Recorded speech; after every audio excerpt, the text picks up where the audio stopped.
Olá, boa tarde. Aqui pela Fronteira Oeste, neste 1º de maio, Dia do Trabalho, a gente destaca a atuação de um órgão que busca preservar o cumprimento das leis no ambiente profissional. No J-Ideias vamos falar sobre a atuação do Ministério Público do Trabalho. Aqui comigo a procuradora Ana Lúcia Gonzalez. Doutora, muito obrigado pela presença aqui com a gente. Começo perguntando qual que é a prioridade? Existe uma prioridade de atuação do Ministério Público do Trabalho aqui na Fronteira Oeste? Boa tarde. Boa tarde. Eu diria que a nossa prioridade aqui é a questão relacionada ao meio ambiente de trabalho, saúde e segurança do trabalhador. A gente teve casos, ocorrências inclusive de mortes aqui esse ano em silos de arroz. A indústria de arroz, ela deve receber uma atenção especial aqui na região?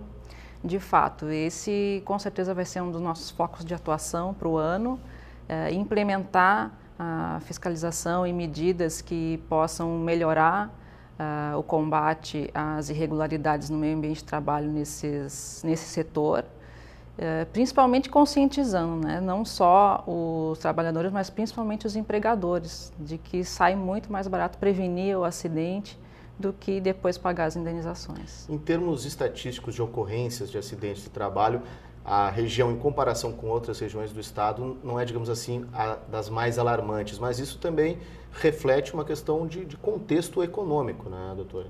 Sim, a gente tem um percentual de acidentes aqui na região que pode-se dizer que seja baixo. Contudo, a gente tem um tipo de atuação industrial e agrícola que ele emprega menos, então acaba tendo menos acidente do que regiões mais industrializadas. E além disso a gente tem o problema da subnotificação também, que em muitos casos de acidentes de trabalho não são notificados como acidente de trabalho, seja porque o empregador não emitiu a comunicação de acidente de trabalho, seja porque se trata de um microempresário, de um autônomo, e esses casos acabam não chegando à fiscalização. A reforma trabalhista, até que ponto ela vem impactando no dia a dia do trabalho de vocês e nessas relações mesmo da Justiça do Trabalho? A reforma, na verdade, ela é bem recente, né? A gente não tem ainda como mapear exatamente quais os impactos que ela já teve, mas com certeza ela vai ter impactos de curto e longo prazo, porque com a reforma a gente tem mais precarização, a gente tem mais terceirização e os terceirizados e os trabalhadores autônomos, eles sofrem muito mais acidentes. A gente, por exemplo, tem o dado que no setor elétrico, os trabalhadores terceirizados, eles têm 3 vezes mais chance de morrer em acidentes de trabalho. Então, isso provavelmente a gente vai ter reflexos num curto prazo, num médio prazo, em relação a acidentes. Que tipo de situação leva a esse resultado? Assim, quais seriam os fatores de risco e também para quem está nos assistindo em casa, como proceder para tentar prevenir e denunciar esse tipo de caso?